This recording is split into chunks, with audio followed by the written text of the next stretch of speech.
Hello guys, in this video I'm going to show you how to edit the sharpen of your picture on the Prisma application.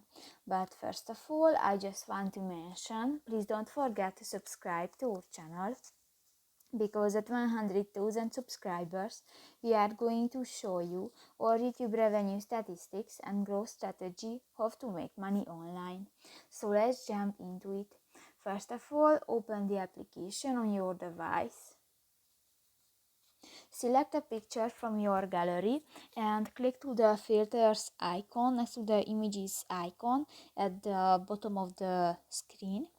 And here you can find the sharpen function under the vibrance option, and just click to the circle and pull the line.